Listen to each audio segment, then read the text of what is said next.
Hello everyone, welcome to our group. This is our Ask Geology group, a whole new way to understand our Mother Earth. ठीक है, तो आज का date क्या है? What is the date? आज 18 नवंबर 2022। Subject आज हम इग्नियस पेट्रोलॉजी ही पढ़ेंगे। ठीक है, इग्नियस फेज रूल। ठीक है, तो डिस्क्रिप्शन में सबको पता है this is our ask geology group. Last में एक लिंक दिया रहेगा। By clicking on that you will be getting access to all this websites. ठीक है, हमारा वेबसाइट भी जा सकते हो, व्हाट्सअप में ज्वाइन कर लो, इंस्टाग्राम यूट्यूब जो भी है। ठीक है, सो अभी हम पढ़ते हैं फेज रूल। ठीक है, इन द लास्ट क्लास जो हम डिस्कस किए थे उसको हम बता देते हैं। बेसिकली तुम लास्ट क्लास में जो हम पढ़े थे, गिव्स phase rule P plus of F is equal to C plus of two जो था, इसको डिटेल में डिस्क्राइब किए थे। What is the P, that is the phase, F is your degree of freedom, C is your component and component can be two types. यहाँ पर देख सकते हो phase component and system component. And what is phase component, what is system component, what is the difference between these two. Okay, last class को पूरा detail में देखने से पता चल जाएगा। देन फेज क्या होता है and what are the characteristics conditions to define a particular thing to be one particular phase. ठीक है, उसका क्या क्या कैरेक्टरिस्टिक्स रहना चाहिए कि ताकि उसको हम फेज बोल पाएंगे। And this two is nothing but these are the two variables, one is pressure and temperature. Okay, and maximum हमारे जितने भी केसेस होते हैं उसमें क्या होता है कि what ever the experimental setup जो हम करते हैं वहाँ पे हम पी को, मैक्सिमम पी जो हमारा प्रेशर है उसको फिक्स रखते हैं।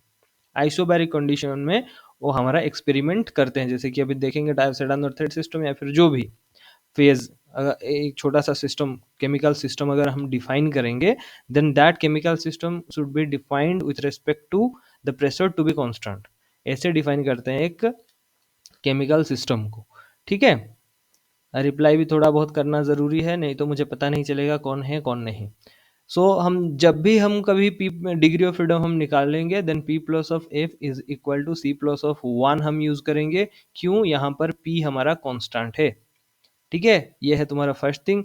और सेकंड थिंग क्या है, इसको बोलते हैं डीजेनरेटेड फेज रूल। ठीक है, तो phase component, system component, T ये तुम्हारा P plus of F is equal to C plus of two. ये वाला जो पेपर है इसको भी हम शेयर कर लेंगे, कोई दिक्कत नहीं, but you also go and watch the last video. हाँ, बहुत ही ज़्यादा इम्पोर्टेंट है। तो इसको देखेंगे थोड़ा, बसोल टेट्राहेड्रॉन को देखेंगे। ठीक है, लास्ट वाला क्वेश्चन था। एंड उससे पहले जो हमारा फर्स्ट क्लास था, फर्स्ट क्लास थर्मोडायनामिक्स, तो थर्मोडायनामिक्स में जितना भी इंपॉर्टेंट चीज़ था, जैसे कि तुम्हारा E is equal to E zero, ये तुम्हारा ई एच पी एच प्यूरोबिक्स रिलेटेड डायग्राम जो है, gives free energy G is equal to G zero आर्टिलॉन के। जो तुम्हारा आइडियल गैस रिलेटेड जो तुम्हारा फॉर्मूला है, दिस इज आर्टिलॉन के। ठीक है, और तुम्हारा S and del S and del B related to entropy, enthalpy and volume change के विथ रेस्पेक्ट में जो देते हैं वो that is your thermodynamic point of view से वो फॉर्मूला है। ठीक है, जहाँ पर तुम्हारा pressure, volume, entropy and temperature है, this are thermodynamic parameter. And ये जो तुम्हारा आरटी लॉन के जो है, ये तुम्हारा जो पैरामीटर आया हुआ है, this is the concept of your ideal condition. Ideal gas law से जो आया हुआ है, देन आइडियल जब हम मानते हैं, देन उसके बेसिस में जो फॉर्मूला हम डिराइव करते हैं, that is your del G is equal to RT ln के फॉर्मेट में आता है। ठीक है, और entropy, enthalpy, these are the thermodynamic parameters. तो उसके बेसिस में जो फॉर्मूला है, जैसे कि dp by dt is equal del S by del V, that is Clapeyron equation, और g is equal to h minus of t del S, h minus of T S, और e is equal to ये जो लिखा हुआ है ना, g is equal to h minus of T S, और g is equal to e plus of pv minus of T S. These are in terms of thermodynamic parameter के basis में ये फॉर्मूला हमें मिला हुआ है। ठीक है, और अभी हम पढ़ेंगे बाइनरी। यूनिनरी पढ़ाने की कोई ज़रूरत है नहीं, मैं भी यूनिनरी कभी पढ़ा लेंगे, बाइनरी सिस्टम डायरेक्ट देखते हैं। ठीक है, ये है तुम्हारा बाइनरी सिस्टम। ठीक है, डायोक्साइड एंड अर्थाइड सिस्टम सबको पता है, equilibrium crystallization, fractional crystallization, melting behaviour and your solid evolution path, liquid evolution path, ये जितना भी चीज़ है आई होप और आई विश की सबको पता होगा। ठीक है, और लास्ट में ये सिस्टम यही सिस्टम हम क्यों पढ़ रहे हैं इसके बेसिस में हम कुछ दिखाएंगे। ठीक है, चलो पहले देखते हैं। ये सबको दिख रहा है slide? Is it visible to all of you ना? Okay okay, nice. देखो फर्स्ट थिंग मैं बोल देता हूँ कि यहाँ पर देखो एक सिस्टम है, this is also one chemical system, इसको हम एक केमिकल सिस्टम बोलेंगे।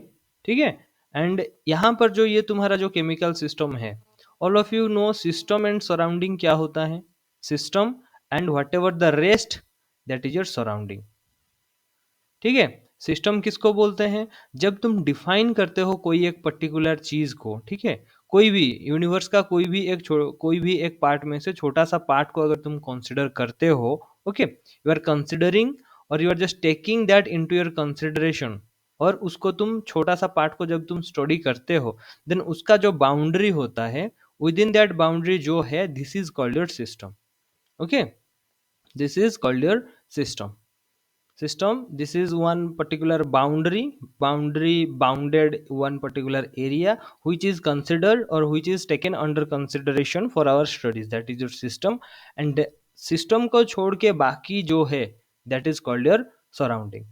for example, मैं अभी बोलूँगा कि लाइक एक इन इन इन जनरल नॉर्मल केस में मैं अभी क्या करूँगा, एक तालाब है, ठीक है, एक तालाब है, तो मैं देखूंगा कि ये तालाब में कितने मछलियां हैं, या फिर what is actually the biological activity going on, और बायोलॉजिकल लाइफ।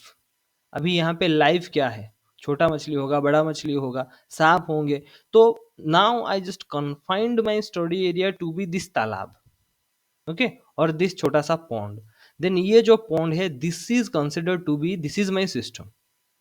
ओके, अभी तालाब से बाहर जो है, ये है तुम्हारा सराउंडिंग्स। ठीक है, और एक चीज, ये एक तुम्हारा एग्जाम्पल हो गया, और मैं अभी बोलूंगा कि ये जो तालाब है, तालाब के अंदर एक मछली है, कोई सा भी एक मछली। ठीक है, ना ये तुम्हारा तालाब, फर्स्ट केस में क्या था, ये तालाब हमारा मतलब सब्जेक्ट था और सिस्टम था, बाकी जितना इसके बाहर था वो हमारा सराउंडिंग था। बट इन सेकेंड केस में क्या बोल रहा हूँ, ये तालाब के अंदर एक मछली है। ठीक है, एक मछली है, लेट दिस, ये एक तुम्हारा मछली है जिसका नाम ए है। तो ये मछली के अंदर क्या क्या हो रहा है, what is the food it is intaking, अभी क्या आउटगोइंग, मतलब कुछ खा रहा है, कुछ निकल रहा है, तबीयत कैसा है। अभी वो मछली को अगर मैं स्टडी करूंगा, उसका फिजिकल हेल्थ को स्टडी करूंगा, ठीक है, नाउ इन दिस केस मेरा सिस्टम कौन होगा, ये छोटा सा मछली होगा। ठीक है, ये तालाब is not considered to be the system in this second case, क्योंकि मेरा ऑब्जेक्टिव ही कुछ अलग है। I just want to just know what is the physical condition, what is the physical condition और what is the health condition of that particular fish. तो ये fish मेरा सिस्टम है। फिश के अलावा बाहर जितना भी है, ये तालाब भी उसके लिए अभी सराउंडिंग बन जाएगा। So depending upon your objective you will define a particular system. That system में भी केमिकल सिस्टम, दैट सिस्टम में भी नेचुरल सिस्टम। अभी मैं बोलूँगा कि ओके, इन हमारा हिमालय जो है, हिमालय का ग्लेशियर्स बहुत सारे हैं, हिमालय का ग्लेशियर्स बहुत सारे हैं, तो मैं बोलूँगा कि नहीं, हिमालय का ग्लेशियर कौन सा, एक ग्लेशियर ले लेंगे, ग्लेशियर ए। तो now I am just taking this glacier under my consideration and I am just studying the parameter influencing the retreation of your glaciers. So अभी मेरा सब्जेक्ट हो गया ये ग्लेशियर। ठीक है, तो ऐसे तुम डिफाइन करते हो तुम्हारा एक सिस्टम को। ओके, तो यहाँ पर इन जियोलॉजी में क्या होता है कि geology is nothing but this is the science of rocks. Okay, तो जियोलॉजिस्ट हमेशा रॉक को पढ़ेंगे। Then all of you know this rocks are nothing but these are the natural aggregates of minerals. And rock cycle सबको पता है, rock cycle में तुम्हारा igneous metamorphic sedimentary रहते हैं। एंड इग्नियस रॉक में तुम्हारा क्या होता है कि this igneous rock, okay, this igneous rocks ये कैसे फॉर्म होते हैं, they are form by directly crystallization of your magma। Direct crystallization of magma से इग्नियस रॉक फॉर्म होते हैं। तो अभी can I just consider the magma chamber to be a system? अभी मैं magma का इवोल्यूशन देखूंगा। ओके, magma जैसे कि parent basaltic magma से basalt, basaltic andesite, andesite, then dacite, then rhyolite. Now if I just want to study the whole formation of the sequence of a magma series, then मैं magma को एक system consider कर सकता हूँ. Okay, now अभी magma को एक consider कर सकता हूँ एक सिस्टम की तरह. अभी मैं बोलूंगा नहीं, मुझे सिर्फ बासॉल्ट ही पढ़ना है, मुझे सिर्फ बासॉल्ट का इवोल्यूशन पढ़ना है. If I just restrict my just study to the formation or the characteristics of this basalt, what is the chemical mineralogical composition of basalt, then अभी ये बासाल्ट मेरे लिए एक सिस्टम बन जाएगा. ठीक है, जैसे कि यहाँ पर डायोक्साइड एंड अनोथाइट, यहाँ पर जो तुम्हारा रॉक मिलेगा that is basically a gabbro, gabbro और basalt type of rock.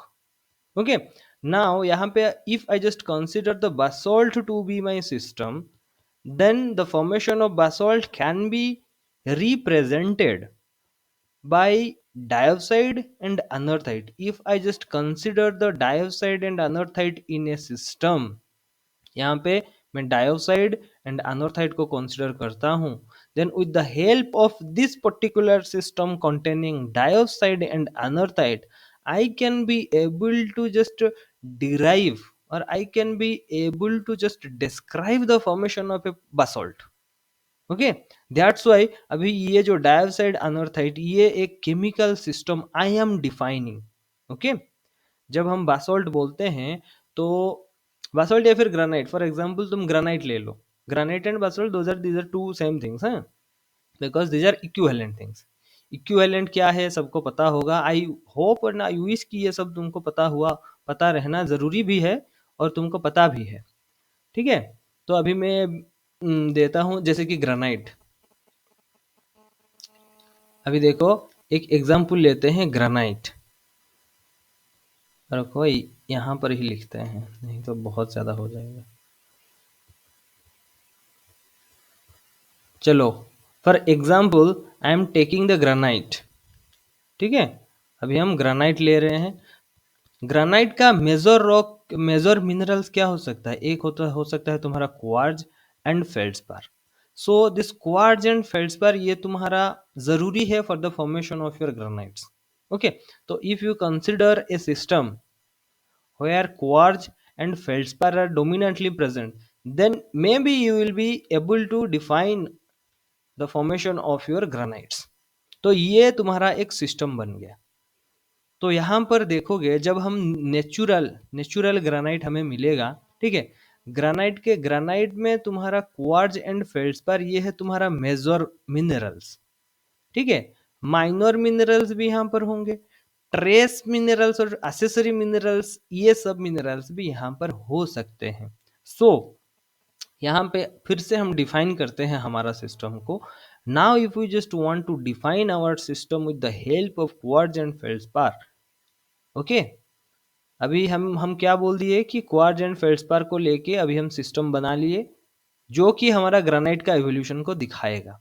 But in nature हमें जो ग्रेनाइट मिल रहा है, ग्रेनाइट के साथ हमें बायोटाइट मिल रहा है, हॉर्नब्लेंड मिल रहा है. So with the help of only quartz and feldspar we are not able to just tell that from where this biotite or this hornblende or the accessory minerals they came into existence. ठीक है, तो यहाँ पे हमारा जो answer क्या होना चाहिए. सो यहाँ पे quartz and feldspar these are the two minimum, sorry minimum नहीं, these are the two minimum number of phases we are just considering to completely define the system. Okay, यही होता है तुम्हारा कंपोनेंट का डेफिनेशन. कंपोनेंट का definition क्या होता है? यहाँ पर देखो phase component and system component में क्या लिखा हुआ था. It should describe the chemical variability of a phase. If it is just describing the chemical variability of the phase, then that is called your phase component. And system component likewise, this is the minimum number of phase that can describe the chemical variability of a particular system. So when we are considering a particular system, तो वहाँ पे बहुत सारे ऐसे minerals association रह सकता है.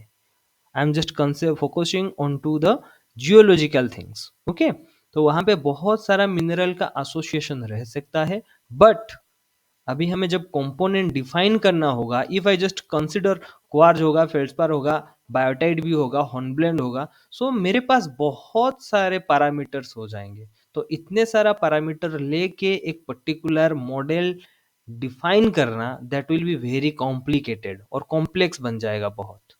ठीक है, तो इसीलिए मिनिमम जितना रिक्वायरमेंट होता है उसको ही हम लेना चाहेंगे। ठीक है, सो दैट आवर जो मॉडल जो होगा या फिर जो सिस्टम हम डिफाइन करेंगे उसको एक्सप्लेन करना हमको इजी रहेगा। ठीक है, अभी चलते हैं। देखो यहाँ पे तुम्हारा बॉल कंपोजिशन, बॉल कंपोजिशन सबको पता है, whatever the initial composition you will take that will called your bulk composition. ठीक है, ये जो तुम्हारा वर्टिकली ये जो कंपोजिशन जो सेम है इसको बोलते हैं आइसोप्लेथ। ठीक है, ये जो कर्व है इसको बोलते हैं लिक्विडस कर्व, और ये जो है इसको बोलते हैं सॉलिडस कर्व। इतना इतना सबको पता है? इतना सबको पता है कि नहीं? पहले ये बताओ, अगर सबको पता है देन हम आगे जाएंगे, नहीं तो एक्सप्लेन करेंगे फिर इसको क्या बोलते हैं। Everyone know this things? हम्म,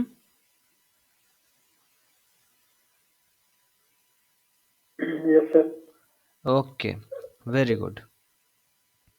तो अभी हम चलते हैं विथ, म्यूट कर दो, म्यूट कर दो। अभी हम चलते हैं विद द टेक्सचुरल कैरेक्टरिस्टिक्स को देख के अभी हम चलेंगे।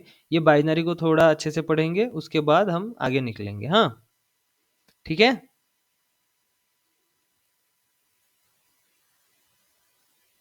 ठीक है, ठीक। ओके, नाउ अभी यहाँ पर देखो, इसको हम क्यों पढ़ रहे हैं, लेट मी जस्ट एक्सप्लेन इसको हम क्यों पढ़ रहे हैं।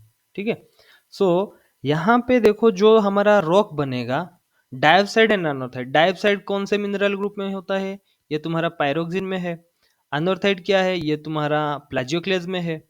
फॉर द फॉर्मेशन और बासोल्ट जो हम बोलते हैं ना, बासोल्ट, बासोल्ट होने के लिए तुम्हारा पायरोक्सिन जो कि है तुम्हारा CpX plus of plagioclase, these are mandatory. ठीक है, तो ये जो हमारा जो कॉम्पोजिशन है ये बेसिकली एक बासोल्टिक कॉम्पोजिशन है, but in this case basalt is a volcanic rock. Okay, but in this case क्या हो रहा है कि यहाँ पर जो ये बेसिकली एक प्लूटोनिक रॉक है। बासोल्ट का तुम्हारा प्लूटोनिक इक्विवेलेंट बासोल्ट, अरे सॉरी सॉरी सॉरी, वो तो ग्रेनाइट हो गया। तो ये तुम्हारा बासोल्ट टाइप ऑफ एक रॉक है। ठीक है, बासोल्ट और बासोल्ट और गाब्रो टाइप का एक तुम्हारा रॉक, ये जो तुम्हारा यूटेक्टिक कॉम्पोजिशन है। ठीक है, यूटेक्टिक क्या होता है, पेरिटेक्टिक क्या होता है, सबको पता है? अभी एक क्वेश्चन मुझे, एक क्वेश्चन का आंसर मुझे दो, it is question to all of you. ठीक है, तो यहाँ पे ये जो कर्व तुम देख रहे हो, what ever the liquids curve जो तुम देख रहे हो, ये कर्व ऐसा ही क्यों है? मतलब ऐसा भी हो सकता था या फिर ऐसा भी हो सकता था। So why?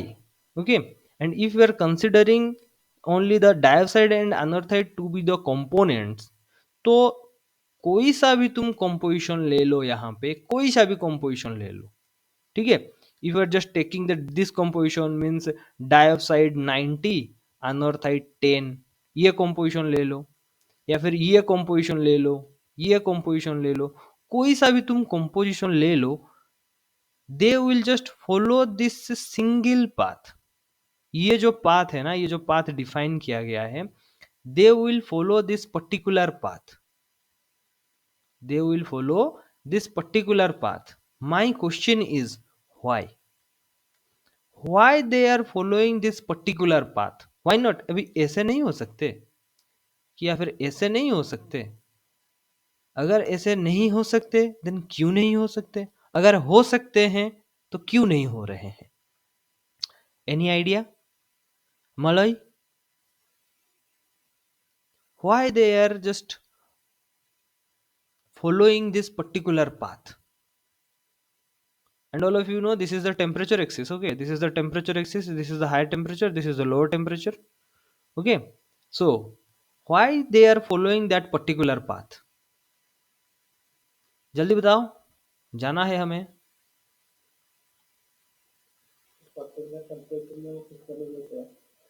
अरे तुम थोड़ा जोर जोर से बोलो, मोबाइल के पास आके बोलो, सुनाई नहीं दे रहा है।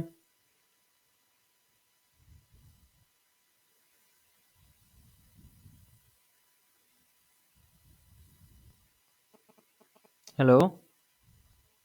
सर एनालिसिस जो क्रिस्टलाइजेशन पॉइंट टेम्परेचर जो पॉइंट है हमारे क्रिस्टलाइजेशन के एनालिसिस है तो कौन सा है?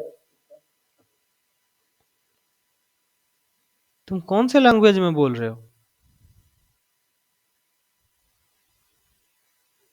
चलो ठीक है, कोई दिक्कत नहीं है, चलो कोई नो प्रॉब्लम। तो इसमें हम डायरेक्ट सिंपल सा चीज ही देखते हैं। तो ये जो तुम्हारा कर्व है ना, this is your experimental curve, ठीक है। तो इसके पीछे बहुत सारा स्टोरी है, बहुत सारा स्टोरी है। बावन है, बावेन्स रिएक्शन सीरीज जो हम पढ़ते हैं ना, बावेन का उनका बहुत ही इंटरेस्टिंग एक्सपेरिमेंट है इसके ऊपर। That he just took so many of compositions to just find out the crystallizing temperature, ठीक है। तो अभी लास्ट क्लास में हमने बताया था कि जो तुम्हारा क्रिस्टलाइजेशन टेम्परेचर होता है, if you are just considering, यहाँ पर एक तुम सिस्टम ले रहे हो, ठीक है। तो ये तुम्हारा let this is your dioxide है, ये तुम्हारा अनॉर्थाइट है। Now if you are considering one point directly above और प्योर डायोक्साइड, केस क्या है, प्योर डायोक्साइड अगर तुम कंसिडर करते हो, देन अभी हायर टेम्परेचर में ये तो तुम्हारा लिक्विड रहेगा ही, but when the temperature falls down at a particular temperature, or this is actually the crystallizing temperature where finally the solid of your dioxide, okay, dioxide starts to form, dioxide starts to form at this particular temperature when we are considering pure dioxide. Okay, and when we are considering pure anorthite, maybe let's consider this is the crystallizing temperature of pure anorthite solid, ठीक है। सो इसका temperature का range क्या है, मैं देख के बताता हूँ। इसका टेम्परेचर का रेंज है, this is around 1557, this is pure anorthite, this is 1557 degree centigrade. यह टेम्परेचर भी याद रखना बहुत जरूरी है, जीएसआई मेन में अगर क्वेश्चन आता है then this is important. Okay, and this is somehow 13091, okay, this is 1391, this is 1391 degree cent point 8, 1391.8 degree centigrade. So this is the, if we are considering pure dioxide, then the crystallizing temperature is this one, and if we are considering pure anorthite, then the crystallizing temperature of pure anorthite is 15157, okay, 1557। so अभी क्या हुआ कि जो बावेन थे, he took, and another condition क्या था इसमें, एक हम लास्ट क्लास में पढ़े थे, क्रायोस्कोपिक इक्वेशन। क्रायोस्कोपिक इक्वेशन क्या बोलता है, that if you are adding some impurities, okay, if you are adding some impurities to a pure phase, then the crystallizing temperature that decreases, है कि नहीं, decrease in crystallizing temperature, the amount of depression of your crystallizing temperature is governed by this cryoscopic equation, ठीक है। अभी क्या हुआ कि ये प्योर फेज में if I am adding some impurities, ठीक है, if I am adding some impurities, then इसका क्रिस्टलाइजिंग टेम्परेचर में डिप्रेशन आएगा। और कितना आएगा, जो न्यूमेरिक जो वैल्यू है that is given by this cryoscopic equation, okay, 1391.8 degree centigrade. Now बावेन क्या किए कि अभी फर्स्ट कंपोजिशन लिए डायोक्साइड 100, सेकेंड कंपोजिशन लिए डायोक्साइड उसमें 90 ले लिए, अनोर्थाइड 10 लिए, ठीक है। थर्ड में क्या किया, dioxide 80, अनोर्थाइड 20। So with various and numerous types of experiments, he could find that whatever the composition he took, the crystallizing temperature अभी देखो 90-10 में यहाँ पर क्रिस्टलाइज हुआ, देन यहाँ पर क्रिस्टलाइज हुआ, 70-30 में यहाँ क्रिस्टलाइज हुआ, यहाँ crystallize. So numerous composition he just took and found out that whatever the composition you take, that will, okay, if you are taking this composition, the crystallizing will start from this point. If you are taking this composition, crystallization will start from this point. If you are taking 60-40, then crystallization will start from this point. If we are taking the for dioxide 40, anorthite 60, then the crystallization is starting here. So numerous points he found, and just by adding those numerous points, he could able to plot this graph, which is called your liquidus. और liquids को और कैसे, ये सबको पता चल गया है कि कैसे ये जो ग्राफ आया है, ठीक है. और प्रोवाइडेड तुम्हारा कंडीशन क्या है, तुम्हारा प्रेशर 1 atm प्रेशर ही है, ठीक है. If you are changing this pressure, then the shape of this liquidus that also change. Okay, if I just change, अभी इसका क्या करेंगे कि अभी वन एटीएम से मे बी 2 atm कर लेंगे, 2 atm कर लेंगे, तो देखेंगे कि ये जो तुम्हारा जो डायग्राम था, ये ऐसे राइट साइड को शिफ्ट कर जाता है, ठीक है. This is the effect of your pressure, ठीक है. ये जो सेकेंड वाला जो डायग्राम है blue colour, this is the effect of your pressure. अभी इसका हिस्ट्री समझ में आ गया कि क्यों ये सिंगल पाथ फॉलो करता है, ठीक है. और डायोक्साइड एंड अनोर्थाइड सिस्टम में इनका जो रिलेशन है, ये तुम्हारा एक सिंपल यूटेक्टिक रिलेशन है, सिंपल यूटेक्टिक रिलेशन है, ठीक है. सिंपल यूटेक्टिक रिलेशन है. बाकी कौन कौन ये सिंपल यूटेक्टिक रिलेशन दिखाएंगे, किसी को कुछ आइडिया है तो बता सकते हो, anyone?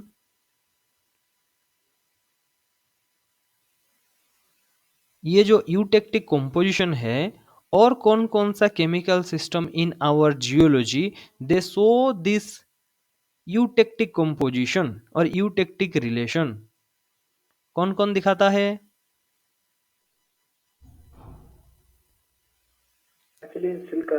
Hmm, nepheline silica. Nepheline and silica.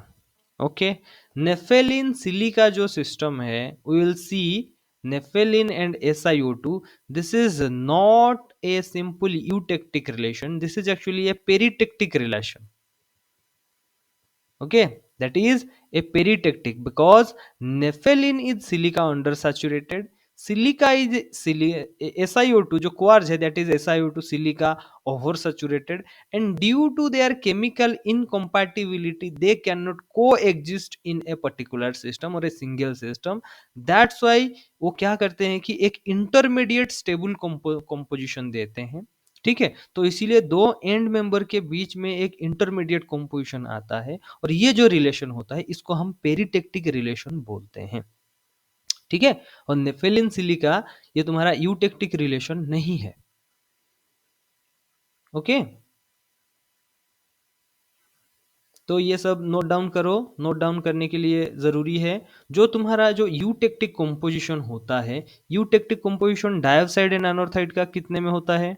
Dioxide अनोर्थाइड eutectic जो दिखाते हैं 46 58 52 48 52 48 पॉइंट में दिखाते हैं, ठीक है. तुम्हारा ऑर्थोक्लेज एंड क्वार्ज, ये भी तुम्हारा यूटेक्टिक रिलेशन दिखाते हैं, कितने में? 72.5 एंड 27.5. ये तुम्हारा वेट परसेंटेज है, ठीक है. ऑर्थोक्लेज अल्बाइड भी दिखाते हैं 42 58. देन डायोक्साइड एंस्टाटाइड भी दिखाते हैं, अनोर्थाइड ओलिविन भी दिखाते हैं. तो ये सब कुछ यूटेक्टिक कंपोजिशंस हैं, ठीक है. ये क्या है? यूटेक्टिक रिलेशंस है. यहां पे लिख लेता हूं फिर से. तुम्हारा ऑर्थोक्लेज क्वार्ज ये दिखाते हैं कितना? 72.5 एंड 27.5 में दिखाते हैं. देन अनोर्थाइड ओलिविन ये दिखाते हैं तुम्हारा 70-30 में दिखाते हैं. अनदर तुम्हारा डायोक्साइड एंड स्टेटाइट, ये दिखाते हैं 45 एंड 55 में, ठीक है। And all of you know कि if I am just considering A here and B here, this axis represents the pure phase of A and this axis represents the pure phase of B. So यहाँ पे अगर मैं एक intermediate composition x ले रहा हूं, then this x is more in A, so A का weight percentage ज्यादा है एंड बी का वेट परसेंटेज लेस है।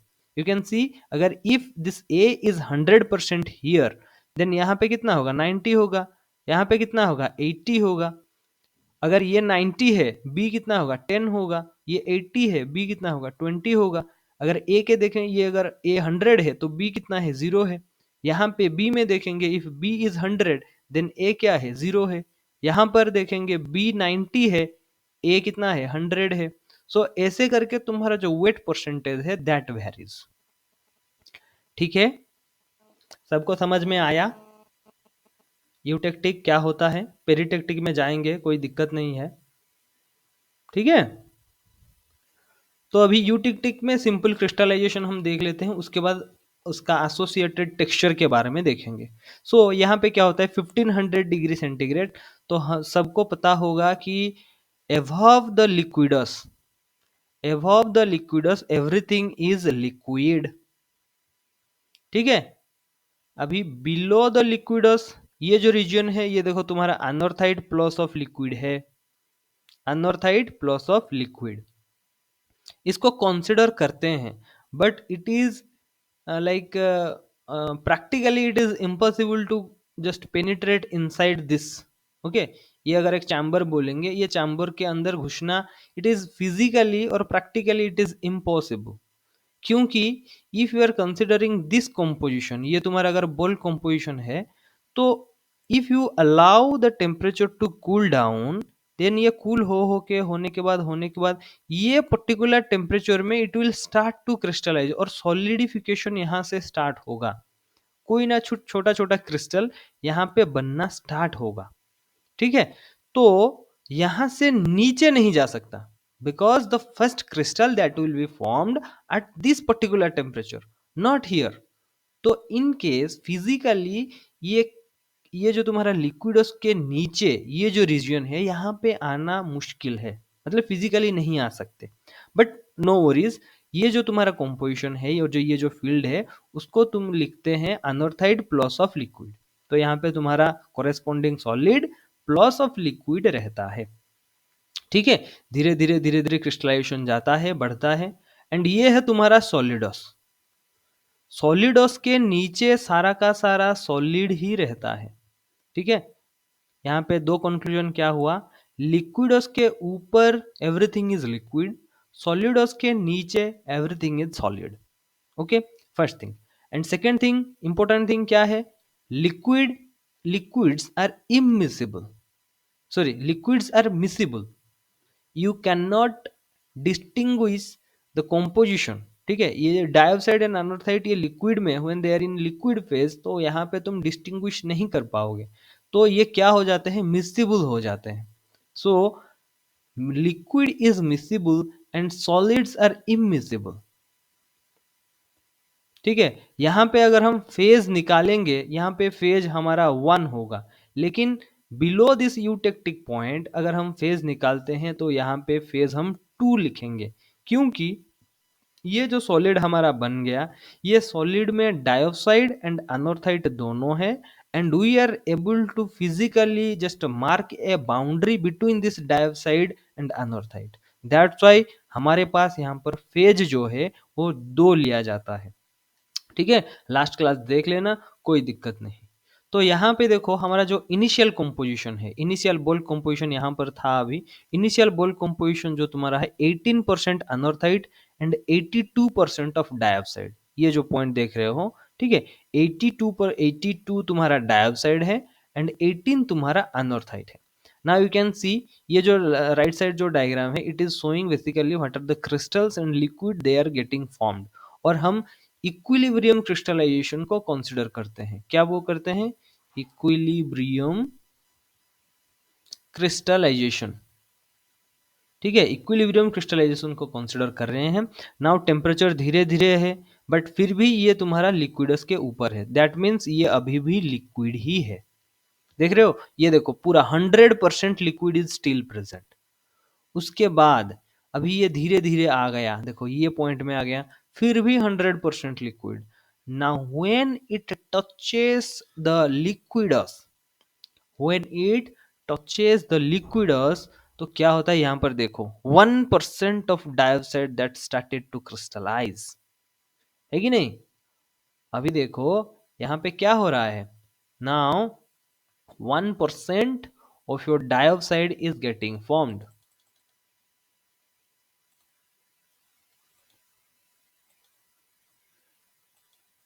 ठीक है, अभी देखो यहाँ पे ये छोटा सा डाइऑक्साइड फॉर्म हो गया है।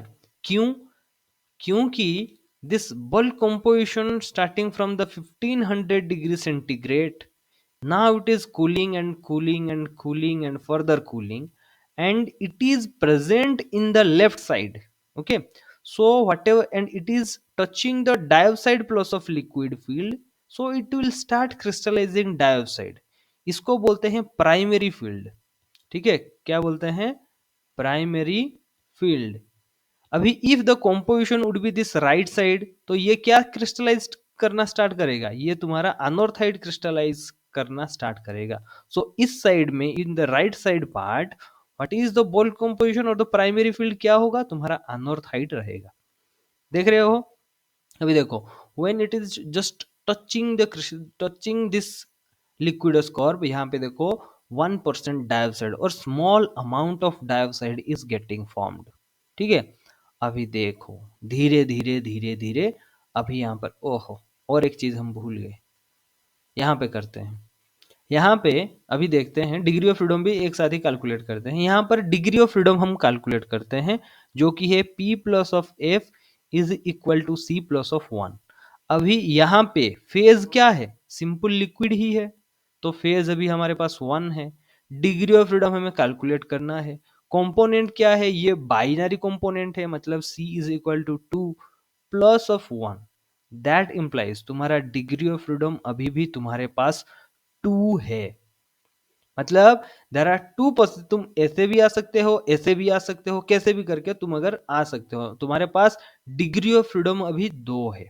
ठीक है ना, when you are just touching this liquidus line और लिक्विडस कर्व, तो यहाँ पे अभी हम निकालते हैं तुम्हारा डिग्री ऑफ फ्रीडम क्या क्या हो सकता है। ठीक है, यहाँ पे P plus of F is equal to C plus of 1। अभी यहाँ पे फेज, ये जो पॉइंट में अभी फेज क्या क्या है, अभी देखो यहाँ पर एक लिक्विड है, लिक्विड इज वन फेज। यहाँ पे एक छोटा सा सॉलिड भी आ गया है, तो solid is also another phase, है कि नहीं। यहाँ पे सॉलिड भी है और लिक्विड भी है, तो यहाँ पर हमारा फेज कितना है, फेज हो गया है 2। डिग्री ऑफ फ्रीडम कितना है निकालना पड़ेगा, C कितना है 2 प्लस ऑफ 1, तो यहाँ पे F इज इक्वल टू 1।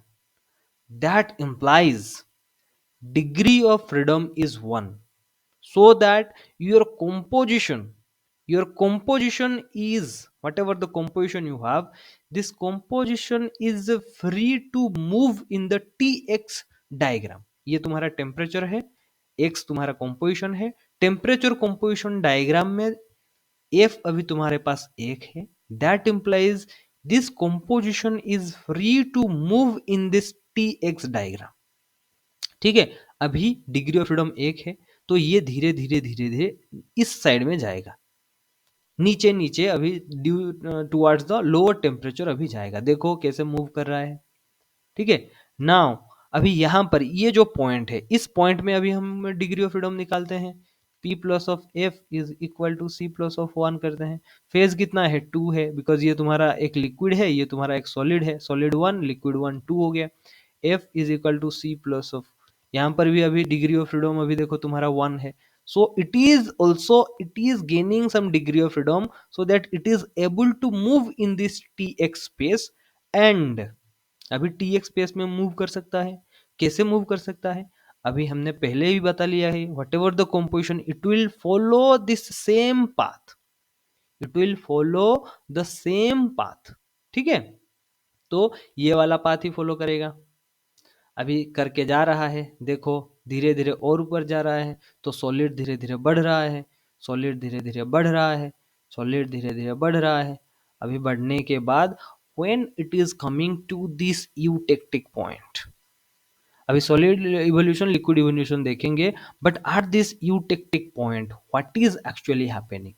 ये जो यूटेक्टिक पॉइंट है, यहां पर तुम देख सकते हो ये एक सॉलिड है, ये भी एक सॉलिड है, plus of some liquid is still present यहाँ पे। और हमेशा याद रखना whenever you are trying to write down a reaction, ठीक है, अभी यहाँ पे ऐसे आ रहा है, आ रहा है, आ रहा है, ऐसे आ रहा है क्या बोलने से नहीं होगा। ईच एंड इंडिविजुअल पॉइंट में you have to write down one equation, वो इक्वेशन भी हम दिखाएंगे, ठीक है, अभी जस्ट ऐसे ही समझा रहे हैं। इक्वेशन तुम लिखना जरूरी है, ठीक है। अभी ई पॉइंट में क्या होगा कि P plus of F is equal to C plus of 1 अगर हम देखेंगे, यहाँ पे फेज क्या है, नाउ तुम्हारे पहले क्या था, डाइऑक्साइड था, लिक्विड था। अभी देखो now it is touching the primary field of anorthite, that implies anorthite will come into picture. अभी अनोर्थाइट भी it will start to crystallize at point E, ठीक है।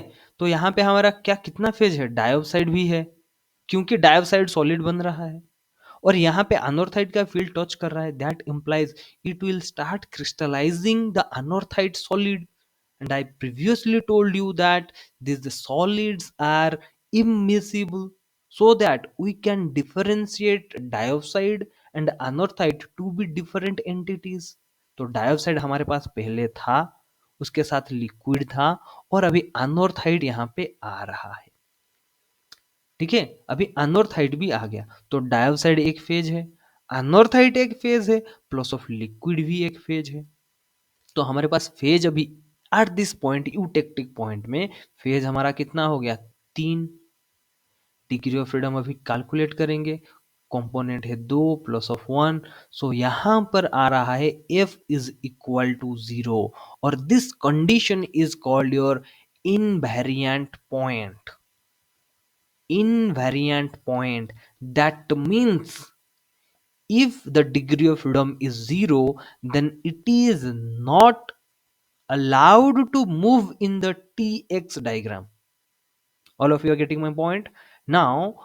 If it is the invariant point, or if we are considering the invariant point, that means the degree of freedom is 0, then the composition cannot move in the TX space, और it is not allowed, ये घूम नहीं सकता T space में, ऐसे ऐसे घूम नहीं पाएगा ये, because it is maintaining at the invariant point where your degree of freedom is getting 0।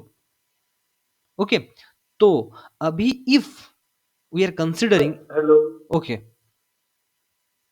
Okay you can hello ask, हाँ हाँ। इसमें लिक्विड परसेंटेज कितना है? मीन्स डाइऑक्साइड 82% हो गया, अनऑक्साइड 18% हो गया, देन लिक्विड परसेंटेज कितना है कैसे जानेंगे? Okay that's I am telling, don't worry, okay, ठीक है। तो एट दिस यूटेक्टिक पॉइंट तुम्हारा डिग्री ऑफ फ्रीडम 0 हो गया, now it is not allowed to move in the TX space. So अभी ये हम क्या कंसिडर किए हैं, इसी this is your equilibrium crystallization. Equilibrium crystallization, that implies whatever the initial bulk composition you have taken, the final solid you will get, that will have the same chemical composition. तो यहाँ पे अगर तुम्हारा 80 और 82 18 जो था, this was the initial liquid composition. So the initial liquid composition and the final solid composition, they should coincide. Okay, because we are considering the equilibrium crystallization case. Now अभी यहाँ पे if it is not allowed to move, then what is the composition? This is basically the composition, isn't it? This is 48 52 or whatever, 42 50 42 58. This is basically the composition, but we are considering the equilibrium crystallization. So this ball composition, it should have or it must move to this point. तो यहाँ पे आने के लिए इसको move करना पड़ेगा।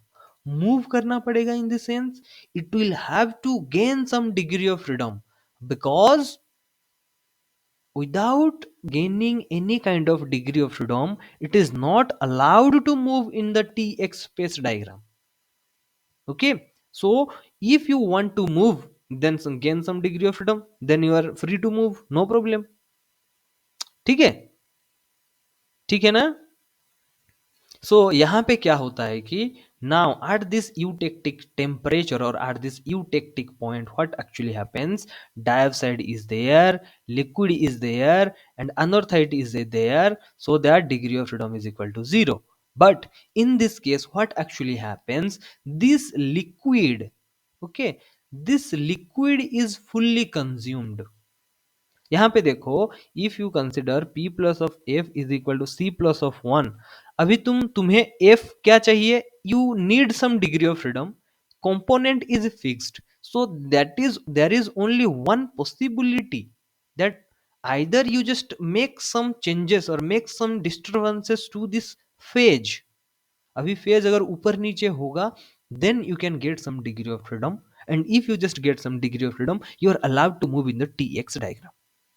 Okay, तो यहाँ पे क्या होगा, ये जो तुम्हारा लिक्विड है, that liquid will fully consumed, your liquid will fully consumed, तो पूरा सॉलिड बन जाएगा डाइऑक्साइड एंड अनॉर्थाइड का। तो अभी ये यूटेक्टिक पॉइंट जो है, इसमें क्या होता है कि ये जो रिएक्शन होता है, जो डाइऑक्साइड तो पहले से ही था, अभी डाइऑक्साइड से, सॉरी, लिक्विड से तुम्हारा डाइऑक्साइड भी फॉर्म हो रहा है, लिक्विड से अनॉर्थाइड भी फॉर्म हो रहा है। ओके, तो क्या होगा, जितना भी लिक्विड है, all the liquids will be transformed into dioxide and anorthite, so the liquid phase will be consumed. अगर liquid phase consume हो जाता है, फिर से हम डिग्री ऑफ फ्रीडम निकालते हैं। फेज कितना हो गया, फेज हमारे पास डाइऑक्साइड एंड अनॉर्थाइट है, तो 2 फेज हो गया, then p plus of f is equal to c plus of 1, अगर if we just calculate, then यहाँ पे डिग्री ऑफ फ्रीडम हमें 1 मिलता है। And this composition, after the full exhaustment of your liquid, liquid fully अभी system से गायब हो गया, गायब होने के बाद it is gaining some degree of freedom, and it is then it is free to move in the tx diagram, and finally it comes into the this point, that is representative of the initial liquid composition, because we are considering the equilibrium crystallization case. ठीक है, तो यहाँ पे बहुत बढ़िया चीज मैं अभी तुमको एक बताऊंगा, यही वाला चीज देखो। ठीक है, नाउ यहाँ पे हमारा क्या क्या है, सबको दिख रहा है ना? Is it visible to all of you? Is it vis okay, देखो यहाँ पे तुम्हारा क्या था, डाइऑक्साइड एंड अनॉर्थाइड जो भी है, लेट्स ये जो भी डायग्राम है, ठीक है, this is your dioxide, this is your अनॉर्थाइड।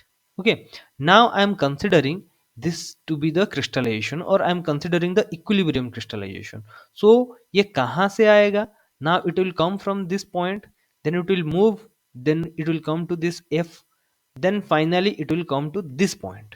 Okay, so यहाँ पे लेट हम मार्क कर लेते हैं, ये है तुम्हारा पॉइंट ए, ये है तुम्हारा पॉइंट बी, देन B2 आ रहा है C, देन C2 आ रहा है D. Okay, so if I will just tell you, okay, if I will just tell you to just make one graph, ठीक है, make one graph having the time to temperature, time and temperature के बीच में अगर मुझे एक graph बनाना पड़ेगा, तो यहां से क्या हो रहा है, temperature is decreasing, temperature is decreasing ना, ए टू बी, है कि नहीं? तो यहां से ऐसे हो सकता है temperature is decreasing, this is A point, this is B point, because temperature is decreasing. यहां देखो टेम्परेचर इज डिक्रीजिंग, है कि नहीं, है कि नहीं? A to B temperature is decreasing ना, ये तो 1500 डिग्री है, 1500 में था, देन ये तुम्हारा 1800 समथिंग में, सॉरी 1400 समथिंग में क्रिस्टलाइजेशन स्टार्ट हुआ, टेम्परेचर दैट डिक्रीज्ड, है कि नहीं? तो यहाँ पे बी पॉइंट में क्या हुआ, एक सॉलिड बना और एक लिक्विड था। तो ये सॉलिड कहाँ से बना, ये लिक्विड से ही तुम्हारा सॉलिड बना, है कि नहीं? अभी थोड़ा टेक्निकल टर्म में ये हम थोड़ा समझने की कोशिश कर रहे हैं, so all of you just try to understand. तो यहाँ पर भी लिक्विड था, यहाँ पर भी लिक्विड था, तो यहाँ पे सॉलिड बना। तो ये सॉलिड कहाँ से बना, ये जो तुम्हारा लिक्विड है, लिक्विड से ही तुम्हारा सॉलिड बनना स्टार्ट हुआ, ठीक है? यहाँ पे लिक्विड से सॉलिड बनना स्टार्ट हुआ। नाउ ये अगर थोड़ा इस साइड से आता है, लेट ये वाला पॉइंट, एक्स पॉइंट अभी पहुंच गया, सो यहाँ पे जो सॉलिड बना था, देन दिस सॉलिड, इसका अमाउंट थोड़ा बढ़ गया होगा। मे बी यहाँ पर अगर 1 ग्राम सॉलिड बना हुआ है at this point, let this to be Y point, Y point से लेकर, सबको दिख रहा है ना, देखो ये y पॉइंट से लेकर अगर x पॉइंट तक आ गया है, then the amount of solid that should increase, यहाँ पे may be 2 gram of solid बन गया होगा एट x पॉइंट, है कि नहीं? सो अभी देखो एक लिक्विड से सॉलिड बन रहा है, लिक्विड से सॉलिड बन रहा है। अरे समझ में आ रहा है कि नहीं? अभी तुम्हारे पास 10 रुपया है, ठीक है, तुम्हारे पास 10 रुपया है।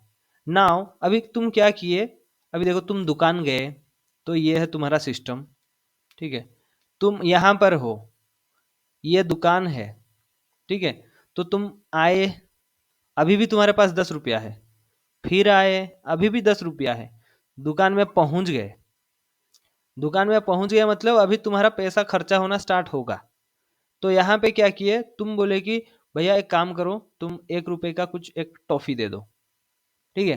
तो यहाँ पे देखो तुम्हारा अभी कितना पैसा है, 9 रुपया है तुम्हारे पास, और कुछ खरीद लिए, क्या है तुम्हारे पास, 8 रुपया है, और कुछ खरीद लिए, क्या हो गया तुम्हारे पास, 5 रुपया हो गया।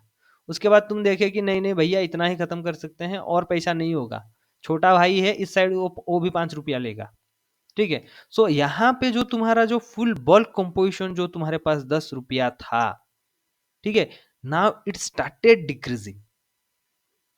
डिक्रीजिंग, और तुम्हारे पास इंक्रीज क्या हो रहा है, तुम्हारे पास क्या है, मोनी, ये तुम्हारे पास डिक्रीज हो रहा है, और इंक्रीज क्या हो रहा है, इंक्रीज हो रहा है तुम्हारा जो भी असेट तुम खरीद रहे हो, जो भी चीज तुम खरीद रहे हो, that is increasing. The same thing, तुम्हारे पास लिक्विड से ही तो तुम सॉलिड बना रहे हो, लिक्विड से ही तो बना रहे हो सॉलिड, तो लिक्विड धीरे धीरे घटेगा, सॉलिड धीरे धीरे बढ़ेगा, है कि नहीं? लिक्विड धीरे धीरे घटेगा, सॉलिड धीरे धीरे बढ़ेगा। तो ये जो fraction of your increase of your solid or corresponding decrease of your liquid, this is governed by, or at any instantaneous point, if we want to calculate the what is the weight percentage of solid formed, or what is the proportion, or what is the percentage of liquid present in the system, उसको define करता है lever rule. ये lever rule एक है that basically helps us to determine the instantaneous amount of your solid or the liquid present in a phase diagram, present in a particular point, ठीक है? देखो यहाँ पे धीरे धीरे 2 ग्राम हो गया, यहाँ पे आ गया सॉलिड से बन रहा है, यहाँ पे लेट 3 ग्राम हो गया, यहाँ पे 4 ग्राम हो गया। तो ये होने के बाद क्या हो रहा है, but you can consider here the temperature is still falling down, temperature अभी भी नीचे जा रहा है। तो हम ऐसे बोल सकते हैं कि टेम्परेचर फिर भी जा रहा है, जा रहा है, अभी सी पॉइंट पहुंच गया, ये तुम्हारा सी पॉइंट है, ठीक है? अभी सी पॉइंट में क्या हो रहा है, लिक्विड से तुम्हारा डाइऑक्साइड फॉर्म हो रहा है, because this is also touching the dioxide primary field, and liquid से तुम्हारा एनोर्थाइड भी फॉर्म हो रहा है, ठीक है? तो ये जो पॉइंट है सी पॉइंट में क्या हो रहा है कि ये तुम्हारा फेज चेंज हो रहा है, liquid to dioxide, liquid to anorthite, ठीक है? तो यहाँ पे क्या होगा, कुछ टाइम के लिए तुम्हारा टेम्परेचर कांस्टेंट हो जाएगा, ये तुम्हारा टेम्परेचर कांस्टेंट हो जाएगा। तो इसमें क्या होगा, लिक्विड से डाइऑक्साइड भी बनेगा, लिक्विड से अनॉर्थाइड भी बनेगा, ठीक है? लिक्विड से डाइऑक्साइड भी बनेगा, लिक्विड से अनॉर्थाइड भी बनेगा। देन उसके बाद यहाँ पर ये जो तुम्हारा जो तुम देख रहे हो, जो तुम्हारा स्ट्रेट लाइन जो है, इसमें तुम्हारा टेम्परेचर फिक्स है और टेम्परेचर कांस्टेंट है, बिकॉज यहाँ पे तुम्हारा फेज चेंज हो रहा है। अभी मैं तुमको बोलूंगा कि जब when this ice ice melts to water, ice अभी मेल्ट होके वाटर बनेगा, लिक्विड बनेगा, तो इसमें जो चेंज इन टेम्परेचर क्या है, और टेम्परेचर चेंज होता है कि नहीं? During the phase change no temperature changes और टेम्परेचर रिमेन कांस्टेंट। क्योंकि अभी मैं तुमको एक 5 ग्राम का एक छोटा सा आइस दूंगा, ice cube, then if you want to melt it, तो ये कितने डिग्री में मेल्ट करेगा? जितने डिग्री में मेल्ट करेगा, तो ये क्या करेगा, इंस्टेंटेनियसली मेल्ट नहीं होगा, ये कुछ पार्ट मेल्ट होगा, उसके बाद धीरे धीरे और कुछ पार्ट मेल्ट होगा, और धीरे धीरे कुछ और पार्ट मेल्ट होगा, और पार्ट मेल्ट होगा, देन फाइनली ये पूरा लिक्विड बन जाएगा। So from this bigger to अभी छोटा लिक्विड बनेगा, धीरे धीरे लिक्विड का अमाउंट बढ़ेगा। सो ये जो फेज चेंज हो रहा है, it is actually happening at a constant temperature, actually happening at a constant temperature. Phase change जो होता है उसमें टेम्परेचर कांस्टेंट रहता है, बट क्या, और दूसरा चीज क्या है, it requires some time to completely change the phase. Okay, it requires some time to completely change the phase. Time is required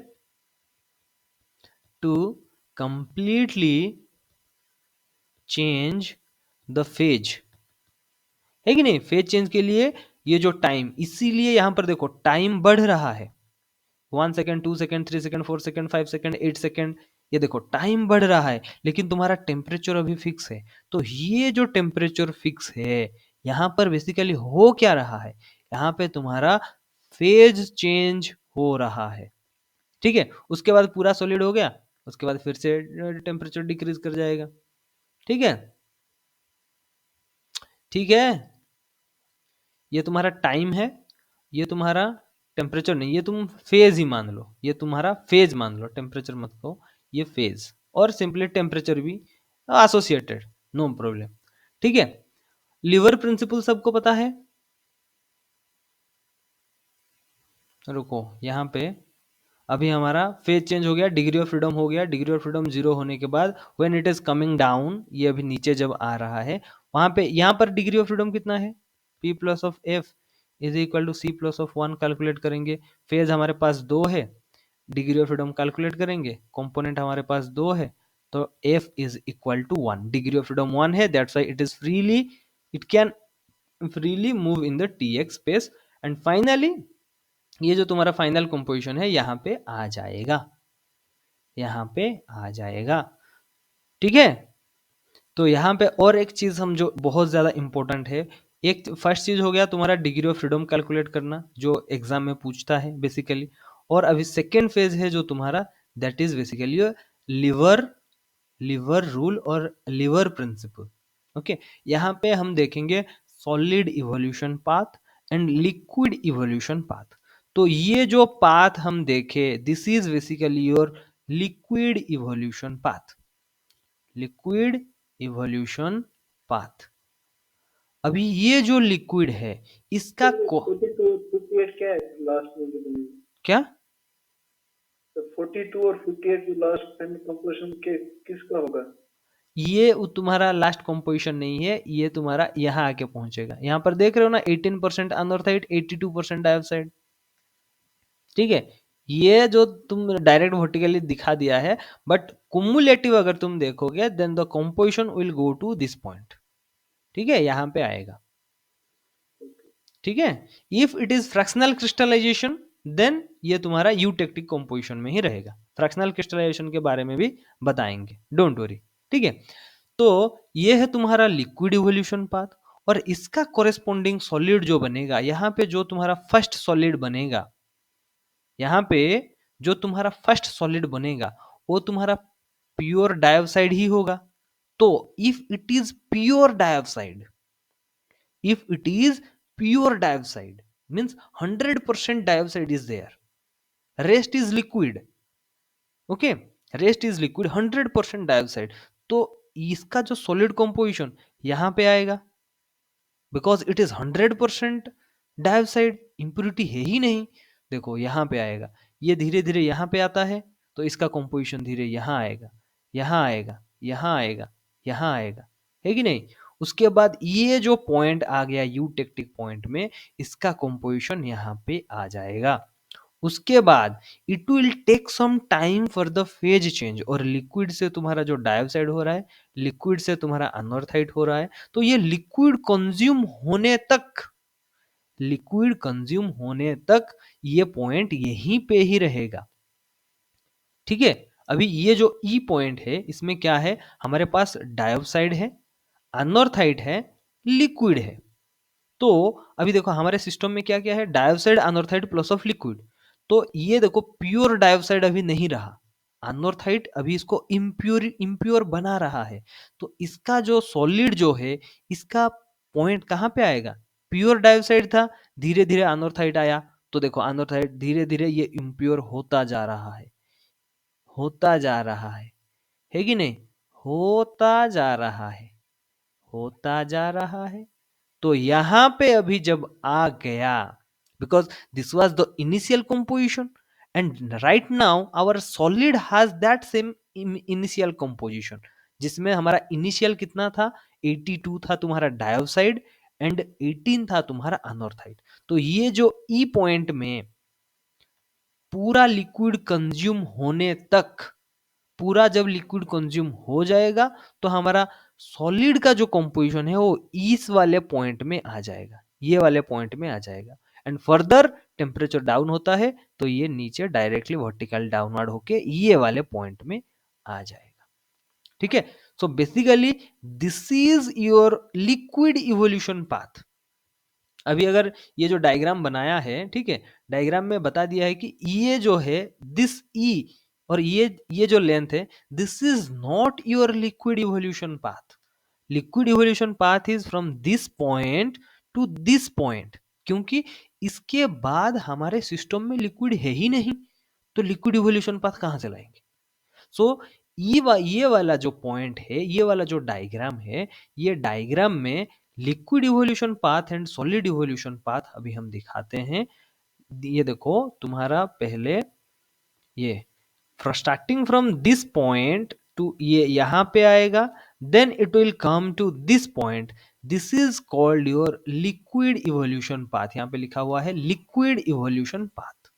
इसका कोरेस्पोंडिंग सॉलिड इवोल्यूशन पाथ कहां पे रहेगा, देखो यहां से फर्स्ट जो सॉलिड बना यहां पे रहेगा, ये वाला तुम्हारा पहला solid, then solid will come in this path, यहां से आएगा, एंड यहां आने के बाद यहां तक आएगा। सो this is the solid evolution path, this is the solid evolution path, and this is तुम्हारा लिक्विड इवोल्यूशन पाथ हो गया, और ये तुम्हारा सॉलिड इवोल्यूशन पाथ हो गया।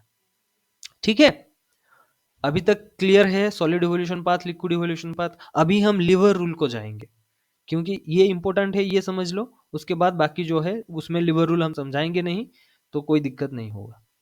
अभी तक क्लियर है सबका, सबका क्लियर है, हाँ हाँ हाँ। ओके।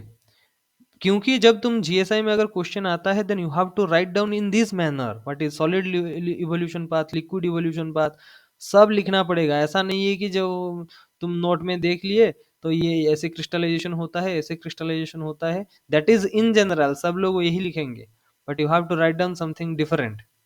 ठीक है, अभी देखो इस वाले डायग्राम में और डिटेल में हम थोड़ा समझाने की कोशिश करते हैं। 0.5, ओके दैट्स फाइन। देखो नाउ ये देखो अभी भी लिक्विड है, यहाँ भी लिक्विड है, लिक्विड है, लिक्विड है, लिक्विड है। अभी यहाँ पे आने के बाद यहाँ पे एक छोटा सा सॉलिड बनेगा, छोटा सा सॉलिड बनेगा, मे बी 1% सॉलिड बनेगा, एंड 99% आर स्टिल लिक्विड। तो ये है तुम्हारा लिक्विड इवोल्यूशन, और इसका कोरेस्पोंडिंग सॉलिड यहाँ पे बनेगा, रेड बनाते हैं। ठीक है, इसका कोरेस्पोंडिंग सॉलिड यहाँ पे बनेगा। ठीक है, जो कि हालांकि लेट ये 1% डायोक्साइड है, but it is still pure dioxide.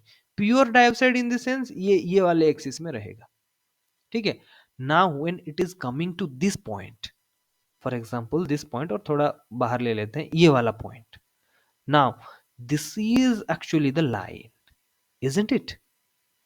तो यहां पे ये वाले पॉइंट में, ठीक है, ये है तुम्हारा लिक्विड, ये है तुम्हारा सॉलिड। तो अभी हमारे सिस्टम में, अभी हमारा पूरा सिस्टम में सम लिक्विड है, सम सॉलिड है एंड सम लिक्विड भी है। तो ये सॉलिड कितना है और लिक्विड कितना है, ये हमको कैलकुलेट करना है, ठीक है। सॉलिड कितना है, लिक्विड कितना है, और ये जो कैलकुलेट करते हैं by use of lever principle, lever principle, and concept of your weight percentage और the mole fraction comes into picture, ठीक है। तो ये जो तुम्हारा लेंथ है, ये जो तुम्हारा लेंथ है, ये तुम्हारा आइसोप्लेट से राइट साइड जो है, जो लिक्विड साइड में है, this, or let this consider to be x and this to be y. Now what is the percentage of your solid present? Weight percentage of your solid is equal to this distance, this is x, divided by total distance x plus of y into 100, if we are just interested to calculate in percentage. And what is the percentage of your liquid at this particular point? अभी liquid का क्या होगा, that will be y divided by x plus of y, आ जाओ into 100, in this is also in percentage, okay. This is basically the lever principle. If you just see in winter book, वहां पे ये वाला concept को थोड़ा diagrammatically दिया गया है, तो उसको भी हम थोड़ा समझाने की कोशिश करते हैं, ठीक है। तो यहां पे देखो, सॉरी, यहाँ पे देखो, एक लड़का, ये तुम्हारा मिड पॉइंट है, जो हम खेलते हैं ना, लड़की लोग खेलते हैं, इस साइड एक बैठ जाता है, इस साइड एक बैठ जाता है, ठीक है। तो अगर इफ कंडीशन क्या हुआ है, इफ इसका अभी वजन 5 kg है, इसका भी 5 kg है, एंड इसका जो डिस्टेंस है सेम है, इसका डिस्टेंस सेम है, then they will be balanced, है कि नहीं, ये बैलेंस होके रहेंगे। इन केस इसका अगर वेट 8 kg हो जाता है और डिस्टेंस सेम रहता है, तो कैसे होगा कंडीशन, ये नीचे आ जाएगा, ये ऊपर चला जाएगा, because the weight the weight of this side is more as compare to this one, ठीक है। तो ये नीचे चला जाएगा, सो ये जो इम्बैलेंस क्रिएट हो जाएगा related to your mass, okay, maybe some what percentage we will calculate, or maybe if, अभी हम क्या करेंगे, ये 8 kg है, तो हम क्या करेंगे कि ये वाला डिस्टेंस थोड़ा बढ़ा लेंगे, ये वाला डिस्टेंस थोड़ा बढ़ा लेंगे, इसका थोड़ा छोटा कर लेंगे, यहाँ पे 8 kg है, यहाँ पे 5 kg है, then may be it will be balanced. तो ये पर यहाँ पर ये बैलेंस हो सकता है, ठीक है। जो मोल फ्रैक्शन जो कॉन्सेप्ट है, अभी ये देखो, अभी इफ वी आर कंसिडरिंग, यहाँ पे 8 kg है और इस साइड 5 kg है, बट यहाँ पे देखो लेंथ डिफरेंस है, लेंथ डिफरेंस है, ठीक है ना। तो अभी अगर हम कैलकुलेट करना चाहेंगे कि इसका और दूसरा का वेट परसेंटेज कितना है, तो यहां पर लिखेंगे 8 kg into this distance, maybe this is x distance or this is y distance, into x will be equal to this distance y cross of 5, क्योंकि इन दोनों को मिला के तुम्हारा जो परसेंटेज है वो 100% होना चाहिए। यहां पे फिर से दिखाते हैं, लेट्स जस्ट सी, कहीं पर अगर समझ में नहीं आएगा तो डायरेक्टली पूछना है, समझ गए। तो यहां पे देखो, if I just want to calculate both X and Y को अगर मैं मिला देता हूं, तो मुझे क्या चाहिए, ये यूनिट होना चाहिए 1 और 100% होना चाहिए। So if I just mix x by x plus of y plus y by x plus of y, because this is the solid, this is the liquid, और मेरे सिस्टम में सॉलिड एंड लिक्विड क्या constitute करते हैं, they are constituting 100%. सो अभी मैं solid कितना है अगर इसको, और लिक्विड कितना है इसको, if I just add this to, तो मेरे होल सिस्टम में जितना है मुझे उतना मिल जाएगा. कितना है, दैट इज 1 और 100%. एंड इसको मिलाओ तुम, अगर ऐसे मिलाओगे तो x प्लस वाई नीचे आएगा, x प्लस वाई ऊपर आएगा. Then if you just cancel it, then it is 1. And if you are interested to make it into percentage, then 100 multiply करो, this is your 100%. So you can see that मेरे system में कुछ liquid है, कुछ solid है. अभी मेरे पास solid कितना है ये है उसका फॉर्मूला, मेरे पास लिक्विड कितना है ये है इसका formula. Now I just want to cross check whether my calculation is right और नॉट. तो मेरे पास जितना सॉलिड है और जितना लिक्विड है, अगर मैं उन दोनों को मिला लूंगा, if I am just adding the solid and liquid, then they will constitute the whole proportion, one, that is unity. ठीक है, जितना होगा, अभी मेरे पास 10 लीटर है, 5 लीटर ये है, 2 लीटर ये है, 8 लीटर वो है. ठीक है, जो भी है, they will constitute the whole. तो मेरे पास जितना लिक्विड है और जितना सॉलिड है, if I just add them, then I will get the whole sum system, मेरे पास जितना है. एंड देखो यहाँ पे मैं दोनों को अगर ऐड करता हूं, I am getting the 100%, isn't it. तो सॉलिड के लिए देखो, और सिंपल सा एक फॉर्मूला भी याद कर लो, if you are interest to calculate the solid, इसके बाहर जो है, इससे दूर जो है, that distance divided by total into 100. और लिक्विड इसका कैलकुलेट करना चाहते हो, इसका ऑपोजिट में जो है, that distance divided by total into 100. So this is nothing but lever principle. Okay, up to here any doubt? If you have any kind of doubt, don't be very like अभी बहुत easy question है या फिर ये बहुत standard question नहीं है. ऐसा नहीं होता है, क्वेश्चन क्वेश्चन होता है. And I do not blame anyone for any kind of silly questions. अगर तुम्हारे दिमाग में क्वेश्चन आता है, then I will be very happy that you are trying to understand और यू आर अंडरस्टैंडिंग समथिंग. ठीक है, अभी तक कुछ डाउट है तो पूछ सकते हो. कौन कौन है? चलो बहुत बढ़िया.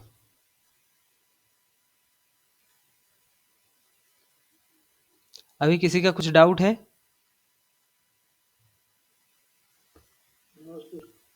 Malay, do you have any kind of doubt, और if you want to add something?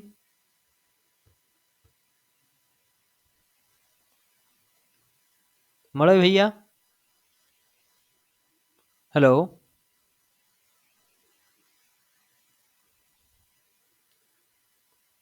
Malay भैया सो गया है, चलो नो प्रॉब्लम. सो और एक चीज यहाँ पे हम एक्स्ट्रा चीज यहाँ पे बताना चाहते हैं कि यहाँ पे if you just consider, if you want to consider, like यहाँ पे एक सॉलिड है, let me just write down in this case. हाँ, यहाँ पे सॉलिड लिक्विड जो भी तुम्हारा सिस्टम है, now this is your dioxide, this is your anorthite, this is your dioxide, this is your anorthite.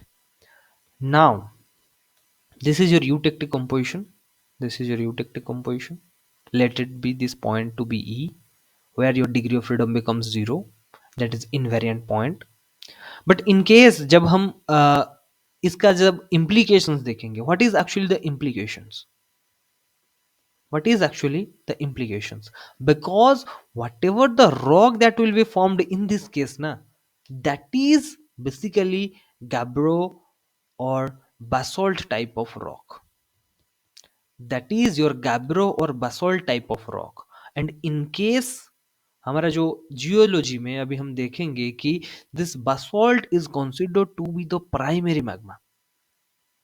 उसके बाद basaltic andesite, andesite, dacite and various types of magma. Basalt is considered to be the primary magma and all the rest magma are considered to be secondary, or they are formed by the various types of differential process of this basalt. Due to differentiation, this basalt got differentiated and their composition changed, and various types of different kind of magma series came into existence. Okay, so basalt is the primary magma, and ये जो हम dioxide anorthite जो system बनाते हैं, now it is explaining the formation of your basalt और gabbro type of rocks. That's why it is important. ठीक है, that's why it is important. Okay, तो अभी देखो, in the last case what we considered, we just took one example which is present in the left side. Okay, but if we consider the magma chamber, if we consider the magma chamber, then ये इस side composition है या फिर इस side composition है, ये हमें पता नहीं. But the temperature the temperature will fall from high temperature to low temperature. Okay, so it is expected that, अभी देखो इसका टेम्परेचर लो है, इसका टेम्परेचर हाई है. So when the temperature is falling, maybe it will encounter to this right side phase. इस side encounter करने का chances ज्यादा है, बिकॉज इन मैग्मा चैम्बर अभी हम डायोक्साइड एंड एनोथाइड को मतलब क्लासिफाई और कंसिडर नहीं कर रहे हैं. ठीक है, we are just more focused about the formation of your basalt और गैब्रो. ठीक है, तो when this magma is crystallizing, तो मे बी यहाँ पे अनोर्थाइट ये वाला साइड से तुम्हारा क्रिस्टलाइजेशन स्टार्ट हो सकता है, और होने का चांसेस बहुत ज्यादा है कि नहीं. तो अभी देखेंगे कि पहले तुम्हारा जो अनोर्थाइट फॉर्म होता है, उसके बाद अनोर्थाइट ही रहता है. Then when this eutectic point में क्या होता है, anorthite plus of your pyroxene आ जाता है, because dioxide is nothing but your pyroxene. तो इन नेचुरल केस, अगर तुम्हारा अनोर्थाइट और प्लाजियोक्लेज के साथ अगर पाइरोक्सिन मिल जाता है, देन वो कैसा दिखेगा और what will be the textural sir view. बताओ. पहले वाले केस में जो हमने लिया था हम्म. एनआर-फाइट 10 वाला 18 वाला, ओके, उसमें जब टेम्परेचर कम होता है तो एनआर-फाइट क्यों नहीं क्रिस्टल, क्योंकि उसमें तो एनआर-फाइट भी है, वो क्यों नहीं क्रिस्टलाइज होता है हाई बिकॉज टेम्परेचर पे? yes, because you are considering your bulk composition to be in the left side. Left side में, लेकिन उसमें एनआर-फाइट तो होगा सर लिक्विड में. Liquid, okay, but in this case this is your dioxide plus of liquid field, or this is the primary field of dioxide and this is the primary field of anorthite. Okay, now abhi when you are considering the left side, this is falling on the primary field of dioxide. अभी ये जो system में तुम्हारा अनोर्थाइट अभी आया नहीं है. ठीक है, तुम्हारे सिस्टम में अभी अनोर्थाइट आया नहीं है. जब ये ई पॉइंट में टच करता है, तो now it is touching the primary field of anorthite, then your anorthite will come into picture. Okay, ठीक है ना? ठीक है, okay sir. Okay. Now okay, ये तो पुराना चीज हो गया. अभी हम टेक्सचर के बारे में देख रहे हैं.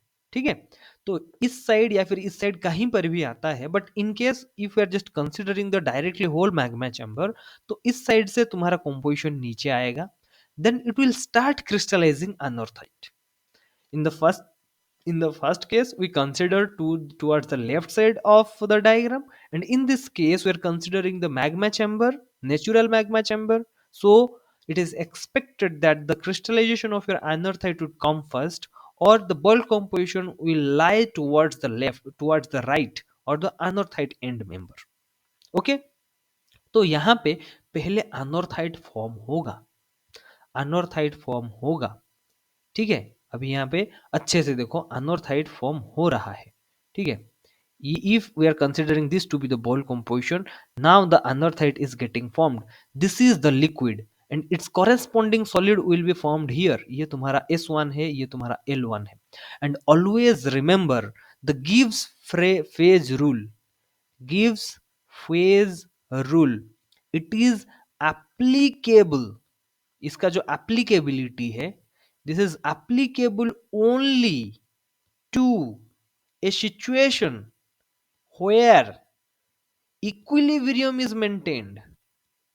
Equilibrium is maintained, equilibrium maintain होना जरूरी है, otherwise you can not apply the Gibbs phase rule, जो हम डिग्री ऑफ फ्रीडम निकालने के लिए जो कैलकुलेट कर लेते हैं p plus of f is equal to c plus of 1, you can not apply the Gibbs phase rule until and unless the condition is equilibrium.